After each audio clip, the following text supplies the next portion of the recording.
La Fundación Valle del Lili, como hospital universitario, tiene el compromiso de formar el talento humano en salud del futuro, con los más estrictos estándares de excelencia académica y humana. En la Fundación Valle del Lili Hospital Universitario continuamos comprometidos y cada vez con más fuerza con nuestro enfoque de transformación social por medio de la educación.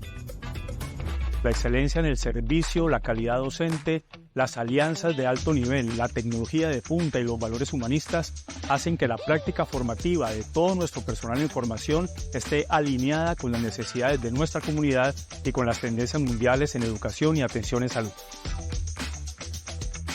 Actualmente nos enorgullece contar con estudiantes de pregrado, posgrado, programas técnicos y tecnológicos a quienes brindamos experiencias de altísima calidad docente, científica, humana, académica e investigativa. Nos dedicamos a garantizar el bienestar de nuestros pacientes y a brindar una formación excepcional a nuestros estudiantes para que logren sus metas y aspiraciones profesionales. La experiencia de formación que he tenido en Fundación Valle del Lili ha sido increíble. Tenemos la oportunidad de atender a pacientes y familias bajo la supervisión de los docentes que acompañan nuestras actividades de enseñanza y aprendizaje con excelencia humana y académica. La ética, la integridad, el humanismo, la seguridad y el trabajo interdisciplinario son puntos fundamentales para nuestra formación académico-asistencial. Contar con el conocimiento de los docentes y trabajar en equipos por el bienestar de nuestros pacientes hacen de la Fundación Valle del Lili el hospital universitario número 1 de Colombia, segundo en Latinoamérica y 32 del mundo. Bienvenidos a la Fundación Valle del Lili, Hospital Universitario.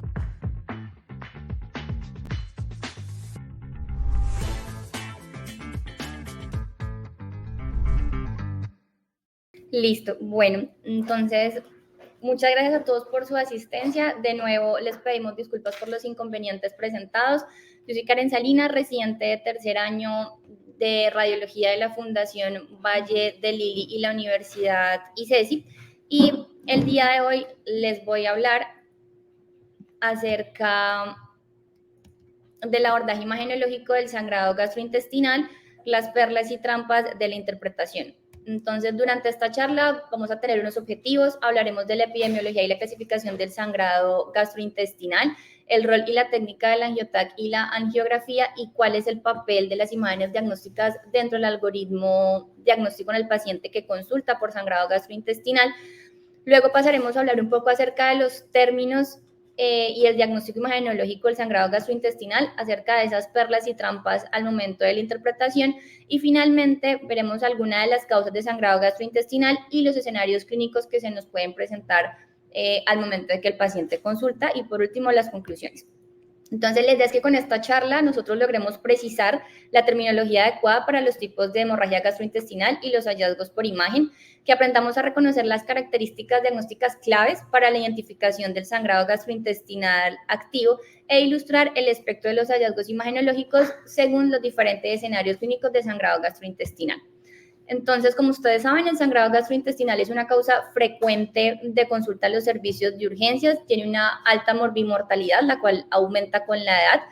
Esta es una manifestación de una extensa causa de patologías en el tracto gastrointestinal y vemos que es más frecuente con una relación 2:1 en hombres que en mujeres. Como ustedes saben, la hemorragia gastrointestinal superior es más frecuente en comparación con la hemorragia gastrointestinal inferior, que se presenta cada 21 a 27 por 100.000 habitantes, y realmente la hemorragia de intestino delgado solamente representa entre el 5 y el 10% de los casos de hemorragia gastrointestinal. Respecto a la clasificación anatómica de la hemorragia gastrointestinal, tenemos que esta la podemos dividir en sangrado gastrointestinal superior, inferior o de intestino delgado. Cuando hablamos del sangrado gastrointestinal superior, hacemos referencia a aquel que se produce o que se origina proximal al ligamento de Treis. Cuando hablamos de sangrado gastrointestinal inferior, es aquello que se origina distal al ligamento de Treis, y en el sangrado de intestino delgado, su origen es distal a la ampolla de Vater y proximal a la válvula ileocecal. En esto les quise traer qué nos muestra la evidencia y qué nos dice como acerca del papel y el rol del angiotac y la angiografía en los pacientes con sangrado gastrointestinal. Entonces, vemos que el angiotac está ampliamente disponible y que es una herramienta diagnóstica que nos ayuda a identificar rápidamente el sangrado y en la mayoría de casos podemos identificar cuál es la causa de ese sangrado. El AngioTAC tiene un umbral de detección de hemorragia entre 0,3 a 0,5 mililitros por minuto y la sensibilidad y la especificidad para identificar el sangrado gastrointestinal es del 92 al 76% respectivamente. Respecto a la angiografía, la literatura nos muestra que a pesar de que no contamos con ellas en todas las instituciones y que es un método invasivo, tenemos el plus de que nos da diagnóstico y tratamiento para el paciente y que adicionalmente esta tiene una sensibilidad del 63 al 90% en la identificación de sangrado gastrointestinal superior y del 40 al 86% en el sangrado gastrointestinal inferior.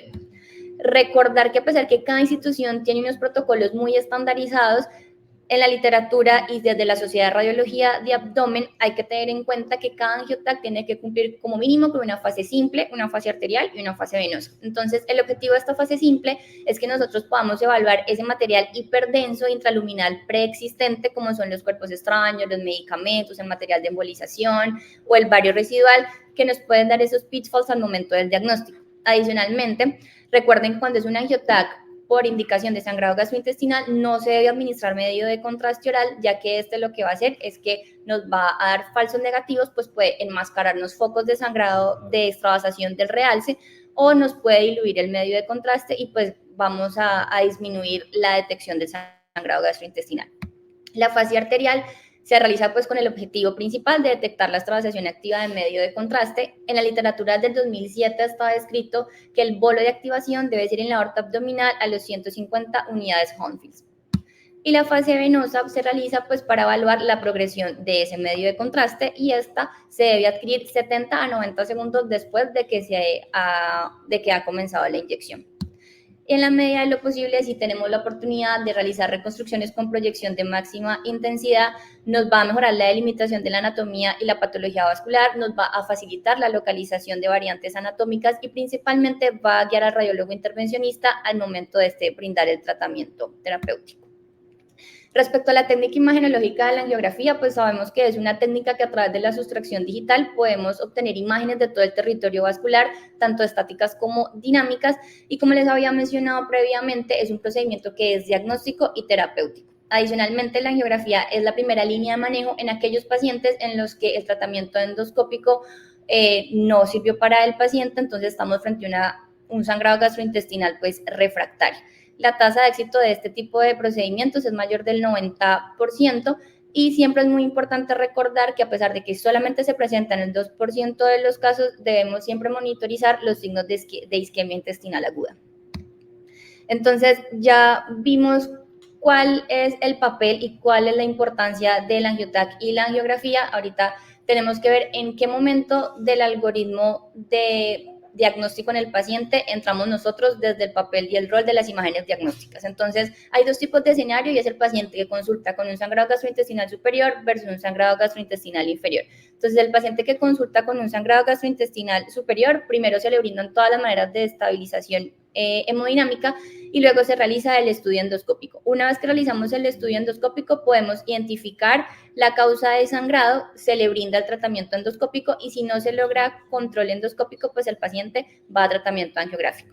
Sin embargo, en el paciente que consulta con un sangrado gastrointestinal superior, cabe hacer la salvedad que si nosotros no identificamos la causa del sangrado después de hacer la endoscopia, el paciente se le puede hacer una angiografía antes de la angiotomografía, dado que la colateralidad que hay entre el tronco celíaco y la arteria mesentérica superior es bastante amplia y el riesgo de isquemia intestinal es menor. Ya si no se identifica o si no se encuentra pues con esta posibilidad diagnóstica, la primera línea de manejo pues es la angiotomografía y según los hallazgos pues el paciente iría a angiografía o se realizan otros estudios si no identificamos la causa de sangrado.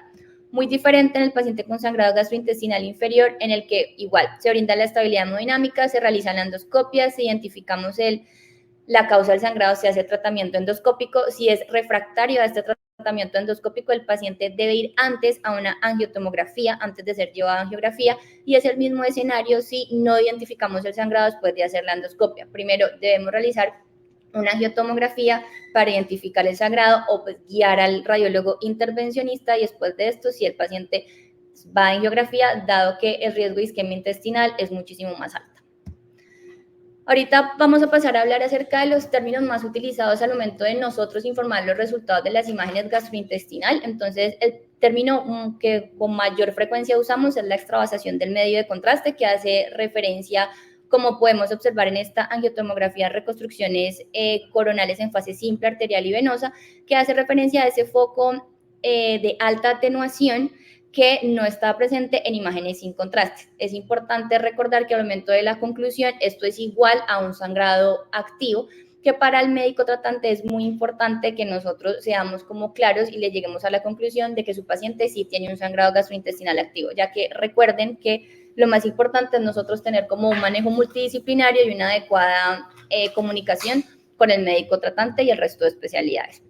Otra de las terminologías utilizadas es el coágulo centinela. Este hace referencia a esa sangre intraluminal que tiene la mayor atenuación en el angioTAC y suele estar en la mayoría de los casos ubicada más cerca del sitio real de sangrado, como observamos en esta angiotomografía, en reconstrucciones coronales, en reconstrucciones axiales, y vemos cómo cerca a este saco diverticular el foco de atenuación de sangrado es mayor en comparación con los otros focos de sangrado adyacente. Y por último, recordar que podemos estar frente a otro tipo de lesiones vasculares como son los pseudoaneurismas, que hacen referencia a ese foco lobulillar de realce a lo largo de una rama arterial que se visualiza durante la fase arterial, pero que este no cambia ni de forma ni de tamaño en las imágenes posteriores. En este caso tenemos esta angiotomografía en reconstrucciones coronales, observamos este foco de realce que presenta un valor medio de 338 unidades Hounsfield, que en la fase venosa no cambió ni de forma ni de atenuación. Respecto a los signos tomográficos de sangrado gastrointestinal, recordar que el contenido intestinal normalmente tiene una atenuación entre 0 a 15 unidades Hounsfield. Si estamos frente a una sangre no coagulada, esto nos va a cambiar una atenuación entre 30 a 45 unidades Hounsfield y sangre coagulada en la luz intestinal de 45 a 70 unidades Hounsfield. Hay que tener en cuenta que también podemos estar frente a un escenario en el que el paciente tiene un sangrado gastrointestinal que es intermitente o que de pronto al momento del angioTAC ya se dio y no estamos evidenciando el foco de sangrado activo, pero sí podemos evaluar en la fase simple sangre hiperatenuada, que es mayor a 100 unidades Hounsfield, que nos debe hacer a nosotros sospechar un sangrado reciente. Ya cuando estamos frente a un sangrado activo, pues el principal signo, como podemos observar en este angioTAC, en cortes axiales, reconstrucción coronal y sagital, es esa acumulación de medio de contraste, como observamos aquí en el ángulo hepático del colon, que puede presentar forma de foco, de chorro o de nube, que va a cambiar de tamaño, como observamos en esta reconstrucción sagital en fase venosa, y esta va a cambiar de tamaño, atenuación, forma y ubicación. La literatura nos recomienda que cuando nos estamos enfrentando a un angioTAC por sangrado gastrointestinal, debemos siempre revisar de manera sincrónica la fase simple, arterial y venosa, y debemos revisarla en los 3 cortes axiales, coronales y sagitales. Y siempre muy importante recordar que ese foco de hiperatenuación que nosotros observamos en las fases post-contraste debe estar ausente en la fase simple. Dentro de los principales desafíos en la interpretación tenemos esos focos de realce que nosotros observamos en las fases arterial, pero que en las fases post-contraste no va a cambiar de forma ni de tamaño, como observamos en esta angiotomografía, en lo que los tiene que hacer sospechar principalmente es en un tipo de lesión vascular, como fue en este caso en el que se confirmó por angiografía que estábamos frente a un caso de pseudoaneurisma. Entonces, recordar, primero, si vemos un foco de realce, tiene que estar ausente en la fase simple. Y lo segundo, este debe cambiar de forma, de tamaño y de atenuación en la fase venosa. Y los otros 2 principales desafíos al momento de la interpretación es recordar que podemos estar frente a un sangrado de etiología venosa o un sangrado arterial, pero que es un poco más lento, y que nosotros vamos a evaluar exclusivamente la extravasación en la fase venosa, y que nosotros no podemos hablar de que se descarta o que un angioTAC es negativo para sangrado gastrointestinal hasta que no se confirme su ausencia durante la fase venosa. Y como puede pasar en cualquier ocasión, no vamos a encontrar siempre el sangrado activo. Sin embargo, nosotros podemos ayudar al médico tratante a diferenciar o pues a decirle cuál es la principal causa o dónde creemos que puede estar el foco de sangrado. Esto nos puede ayudar a través del análisis de la pared gastrointestinal, de los vasos intestinales y mesentéricos y ver si vemos como cambios en la grasa para nosotros decirle al clínico, mire, no estamos viendo el sangrado activo, pero aquí adyacente al yeyuno vemos que los vasos mesentéricos están ingurgitados, hay atenuación en los cambios de la grasa mesentérica, la pared de la gastrointestinal está engrosada, probablemente puede ser el sitio de sangrado gastrointestinal del paciente. Y como todo, podemos cometer errores, pero la idea es disminuir ese porcentaje de errores al momento de nosotros interpretar las imágenes. Entonces, el principal error es la presencia de material hiperatenuante dentro de las asas intestinales, como observamos en este angiotac en cortes axiales. Esta es fase simple, arterial y venosa, en la que vemos este con material hiperatenuado en el colon sigmoide, que esto pues, puede ser casi siempre por vario residual, o simplemente puede ser en el caso en que pues, las asas intestinales pues, tienen un material fecal colónico que es hiperatenuado. Entonces, siempre recordar que si observamos algún foco de hiperatenuación, debe estar ausente en la fase simple. Otra de los principales pitfalls son los materiales de embolización. En este angiotac en cortes axiales vemos cómo hay estos múltiples materiales de embolización a nivel perihepático, periesplénico y perigástrico que nos puede hacer no solamente pensar que es un sangrado, sino que también por el endurecimiento de rayo del artefacto nos puede ocultar focos de sangrado gastrointestinal. Entonces siempre tratar de ventanear lo que más se pueda del estudio para identificar si adyacente a ese material de embolización podemos estar frente a un foco de sangrado gastrointestinal. La ingesta reciente de medicamentos es otro de los principales errores en el diagnóstico de la hemorragia gastrointestinal. En este caso, en este angiotac, en reconstrucciones coronales, vemos cómo hay esta imagen que es de morfología bien definida, hiperdensa, en este caso en el ilion y acá en la cámara gástrica, pero que está presente desde la fase simple. Y lo que primero pues tenemos que pensar es que pues es la ingesta previa de medicamentos. Y por último, uno de los errores más frecuentes es este artefacto que podemos identificar en esta asa intestinal del colon transverso. Ese es un artefacto que se produce por esa interfaz que hay entre el contenido intestinal y el aire, que eso suele pasar o en pacientes que tienen aumentado el peristaltismo, en pacientes que se han movido en el momento de la adquisición. Y la manera de nosotros diferenciarles que ese es un artefacto que suele tener una atenuación significativamente alta entre 200 y 230 unidades Hounsfield en comparación con la aorta y la vena cava inferior. Entonces ya vamos a dar paso a la segunda parte de la charla. Ya vimos cuál es la adecuada técnica del angiotac, para qué nos sirve la angiografía y cuáles son los principales signos de sangrado gastrointestinal agudo. Entonces ahorita vamos a ver las causas de sangrado más frecuentes. Como ustedes pueden observar, pues es una extensa lista de patologías a través de todo el tracto gastrointestinal. En el tracto gastrointestinal superior va desde una esofagitis, varices esofágicas, neoplasia y principalmente la úlcera péptica. Cuando hablamos del intestino delgado, principalmente son las lesiones vasculares del intestino delgado, y para el tracto gastrointestinal inferior tenemos que la enfermedad diverticular es la más frecuente, pero también puede ser secundaria a neoplasia, a úlcera rectal o a hemorroides. Entonces, nosotros quisimos enfocar esta charla según los diferentes escenarios clínicos en que los pacientes consultaron a la institución, en los diferentes sangrados tanto de origen gastrointestinal superior e inferior. Entonces, vamos a empezar con los pacientes en los que hubo una identificación endoscópica del sangrado gastrointestinal, pero que no hubo un adecuado control hemostático a nivel endoscópico. Entonces, al paciente se le realizó angiotomografía. Entonces, este caso es una paciente femenina de 29 años con sangrado digestivo alto. Se le realizó esta endoscopia. Vemos que hacia la pared posterior del bulbo presenta esta irregularidad con sangrado activo compatible con una úlcera péptica. Inicialmente se le hizo un control del sangrado a través de adrenalina. Sin embargo, la paciente persistió con el sangrado, por lo cual la paciente es llevada a angiografía. Entonces, ya acá en angiografía vemos este flush de sangrado que era dependiente de la arteria gastroduodenal, que se logró un adecuado control del sangrado a través de coils y partículas. Entonces, la úlcera gastroduodenal es la principal causa de sangrado gastrointestinal, representa aproximadamente entre el 50 al 75% de las causas. Su principal localización es en el bulbo duodenal, pero también se puede presentar en la curvatura menor o en la curvatura mayor.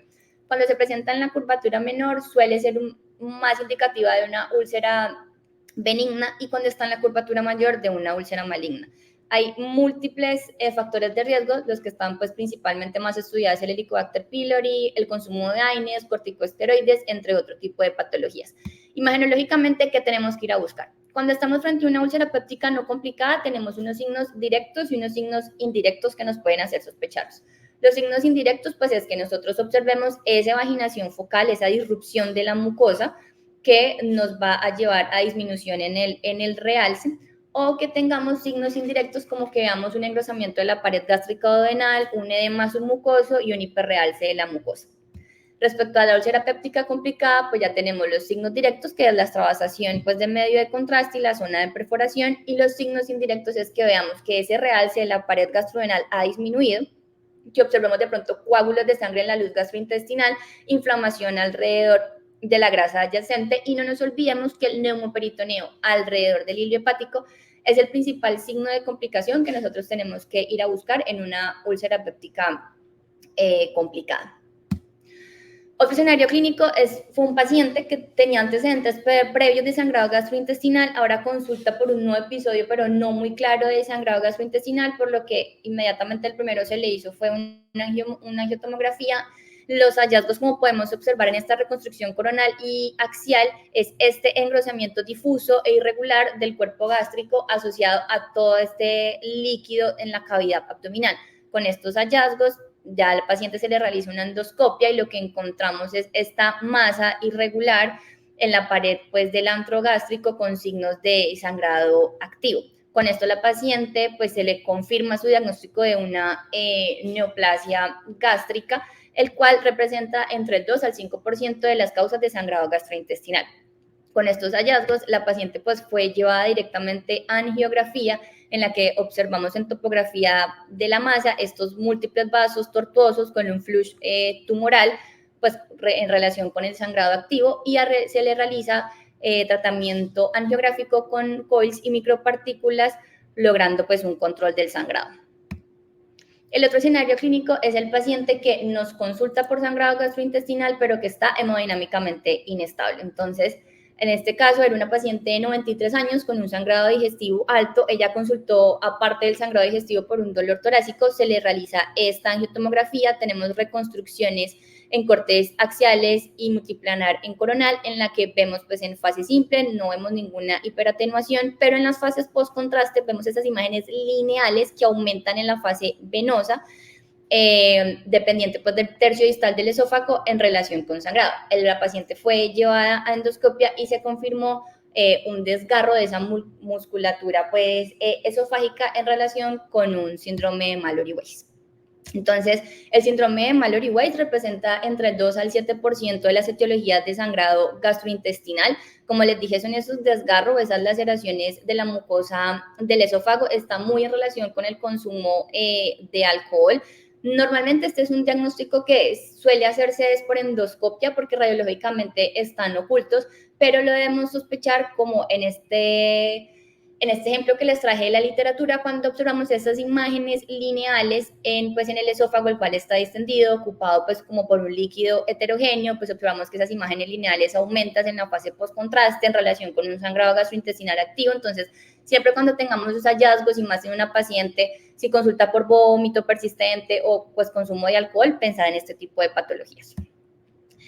En este caso, nosotros pues no tuvimos en la institución, entonces por eso se los traje de la literatura, pero es muy importante que lo tengan en cuenta, que es la lesión de la foie, que suele pues, diagnosticarse también por manera endoscópica, representa el 2 al 3% de las causas de sangrado gastrointestinal.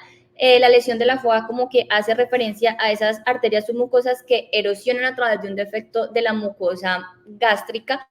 Suelen estar con mayor frecuencia en la curvatura menor del estómago, seguido del duodeno y del colon, y por imagen lo que nosotros vamos a ver es ese nido de realce arterial que no se visualiza también en la fase postcontraste, sino principalmente en las fases arteriales. Vamos a pasar a los escenarios clínicos del sangrado gastrointestinal inferior. Empezamos con el paciente que nos consultó por manifestación de sangrado gastrointestinal inferior que estaba hemodinámicamente inestable. Este era un paciente de 21 años, masculino, tenía una rectorragia severa y pues estaba en un choque hipovolémico, por lo que se le realizó esta angiotomografía. Tenemos en la parte superior de sus pantallas cortes axiales en fase simple, arterial y venosa, y una reconstrucción multiplanar en fase coronal. Entonces, observamos este foco de realce en el ángulo hepático del colon que aumenta en las fases postcontraste, que está ausente en las fases simples, compatible con un sangrado gastrointestinal activo. En este caso, el paciente fue llevado a angiografía, donde observamos un sangrado activo dependiente de la arteria cólica derecha, con un adecuado control angiográfico. Este caso acompañante es un paciente masculino de 47 años, nuevamente en un choque hemorrágico por un sangrado gastrointestinal bajo. Tenemos esta angiotomografía en cortes axiales con reconstrucción sagital en fase simple, arterial y venosa. Vemos cómo hay este foco de realce que aumenta, cambia de tamaño y de forma en la fase posterior, dependiente pues del colon descendente, compatible con un sangrado activo. Este paciente también fue llevado a angiografía. Vemos este flush de sangrado en la arteria cólica izquierda, con el que se obtuvo un control adecuado angiográfico posterior al manejo. Todo esto, como ustedes pudieron ver, era secundario a enfermedad diverticular, el cual es la primera causa de sangrado gastrointestinal, representan en 30 al 65%. Hay múltiples factores de riesgo, desde la edad avanzada, la hipertensión, el uso de anticoagulantes o de AINES, entre otros, se presenta con mayor frecuencia en el colon sigmoide o en el colon izquierdo.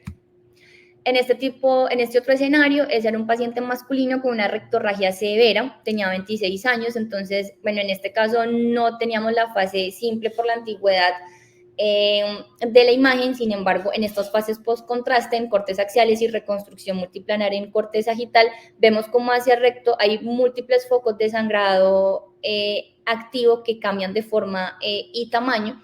El paciente con estos hallazgos fue llevado inmediatamente a realización de tratamiento endovascular, en el que se encontró un sangrado activo de la arteria hemorroidal superior.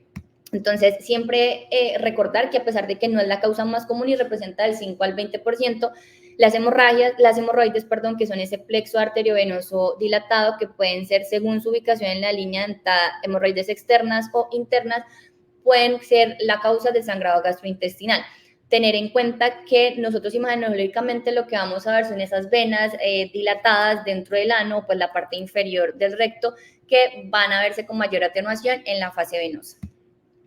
Este caso era un paciente masculino de 69 años que consulta también por una hemorragia de vías digestivas bajas. Tenemos esta resonancia magnética en secuencias postcontraste IT1, en el que observamos esta gran masa realzante, irregular, infiltrativa al espacio retrorectal, al espacio presacro, compatible con una neoplasia, que en el caso del paciente con un sangrado digestivo, el paciente fue llevado a realización de estudio endoscópico, en el que se observó todos estos vasos tortuosos en topografía de la lesión con un flush tumoral, y se logró un adecuado control angiográfico con partículas de alcohol. Recordar que la neoplasia colorectal representa entre el 2 al 15% del paciente que consulta urgencias por sangrado gastrointestinal.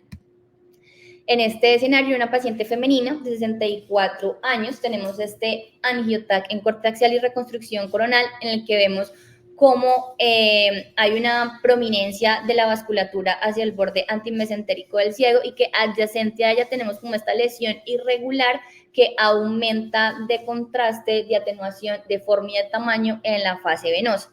Con estos hallazgos, la paciente es llevada a realización de estudio endoscópico, en el que se confirma la presencia de esta lesión, que es de tipo vascular, roja, brillante, con este centro deprimido, en relación con una angiectasia con sangrado activo. Entonces, las angioectasias representan entre el 5 al 10% de las causas de sangrado gastrointestinal. Con mayor frecuencia se presentan es en el ciego, en el colon, pero también se pueden presentar en el yeyuno y ser causas de sangrado de intestino delgado.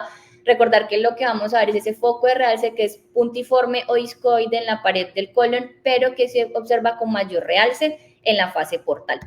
Entonces, en este cuadro les quise traer como el resumen de esas lesiones vasculares con mayor frecuencia, como es la angiectasia, la lesión de la foie seguida de la malformación arteriovenosa. Recordarles, como le dije, la angiectasia es la más común, ella realza en la fase arterial, pero su mayor realce identificación va a ser en la fase venosa. En comparación con la lesión de la foie y la malformación arteriovenosa, que aumenta más es en la fase arterial, menos en la fase venosa, pero pues que obviamente en la malformación arteriovenosa vamos a ver como esa vena agrandada o esa vena pues que alimenta también a la malformación.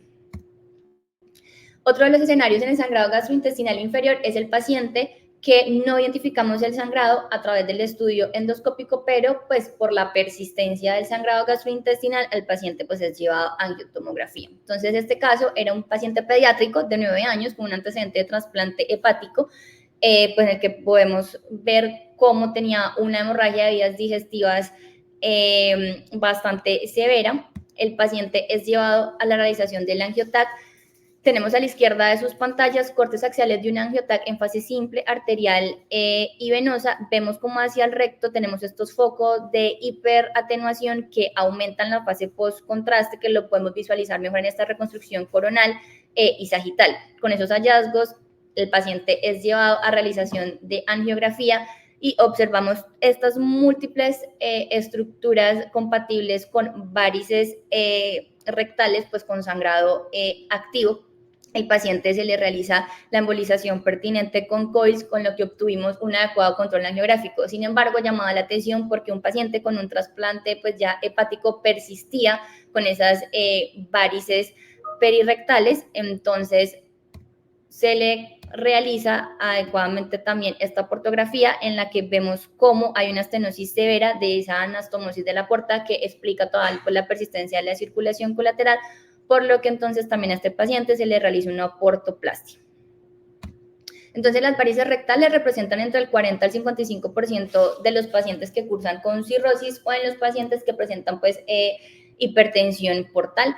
Su tratamiento va desde la endoscopia, la cirugía, los TIPS. Sin embargo, también está la embolización percutaria directa de las varices rectales, lo cual ha mostrado una tasa de éxito superior al 80%. Y por último, ya para finalizar, tenemos los escenarios clínicos en el paciente con un sangrado de intestino delgado. Este era un paciente que ya tenía estudios endoscópicos superiores e inferiores normales con persistencia de sangrado gastrointestinal. Entonces se sospechó el sangrado pues, de intestino delgado. Entonces era una paciente, en este caso femenina de 21 años, consultó por un shock hipovolémico, hemoglobina de 3. En este video tenemos un corte axial en fase simple donde pues no identificamos como alguna anormalidad. Sin embargo, cuando se realiza, vemos pues las fases post-contraste, vemos cómo presenta esta zona extensa de sangrado a nivel de esta asa yeyunal, y si observamos bien, ese foco de sangrado estaba alimentado por este vaso nutricio. Dado esos hallazgos y pues la sospecha de que fuera pues una lesión o algún tipo de malformación, pues la paciente es llevada a realización de estudio angiográfico. Ya en la realización del estudio angiográfico se confirma la presencia de una fístula arteriovenosa en el yeyuno medio, se logró un control angiográfico adecuado. Y este último caso era un paciente masculino de 64 años que consultó por meneras. Observamos en estos cortes axiales de la angiotomografía en fase simple, arterial y venosa, vemos la presencia de esta lesión redondeada que presenta un realce homogéneo. Sin embargo, hacia su margen anterior vemos que hay un foco de mayor atenuación, de mayor realce que cambia en la fase post-contraste. Con esos hallazgos, el paciente se le realizó un estudio endoscópico donde se confirma por la presencia de esta lesión que era de tipo subepitelial en el yeyuno medio, compatible con un tumor de Gis. Entonces, no olvidar que este tipo de tumores es el más común del tracto gastrointestinal, que el más frecuente se va a localizar en el estómago en yeyuno, pero también puede estar en colon, elíneo, que imagenológicamente se va a comportar como un tumor que es hipervascular y que tiene un realce homogéneo. Entonces, con eso doy por finalizado los casos. Esta es como una guía que nosotros les quisimos traer al momento de interpretar las imágenes de sangrado gastrointestinal. Entonces, lo primero, siempre tener un análisis sistemático. Como les dije, se deben realizar la revisión de los 3 planos, axial, coronal y sagital, en las 3 fases, y siempre tenemos que seguir pues el orden que cada uno tenga al momento de interpretar pues el colon, ya sea de proximal a distal o de distal a proximal. Siempre revisar pues las fases y los planos en sincronía, confirmar que cuando nosotros encontramos un foco de realce arterial, ver que este cambie de tamaño, atenuación y forma en la fase venosa, verificar que esos focos hiperdensos estén ausentes en la fase simple, y siempre revisar la fase venosa para el diagnóstico de esos sangrados que son un poco más lentos, o para evidentemente decir no hay sangrado gastrointestinal. Y este es el informe de tomografía en sangrado gastrointestinal que nos recomienda la Sociedad de Abdomen de Radiología, en el que siempre tenemos pues que especificar si hay o no extravasación de sangrado, pues extravasación de medio de contraste, informar la ubicación de ese sangrado y poner si es un sangrado arterial, es venoso, y si logramos identificar la causa. En lo posible, ellos nos recomiendan que tomemos imágenes de los hallazgos que nosotros hayamos encontrado, y al final reportar siempre la forma más clara para el clínico: sangrado activo en el ángulo hepático del colon causado por un divertículo, y pues ver las imágenes seleccionadas.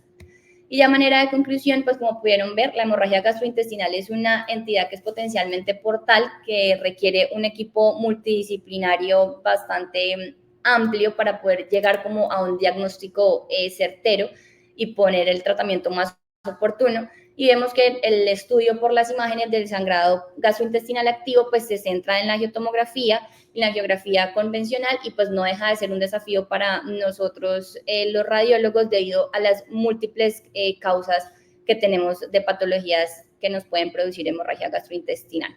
Muchas gracias a todos por su asistencia. Agradecimientos al doctor Juan Sebastián Toro, radiólogo intervencionista, al doctor Juan Camilo Castro, especialista en imagen abdominal, y al doctor Jorge Salazar, gastroenterólogo, que estuvieron pues siempre presentes al momento de realizar esta charla. Esta fue la bibliografía revisada, y pues quedamos atentos a sus comentarios o preguntas. Muchas gracias.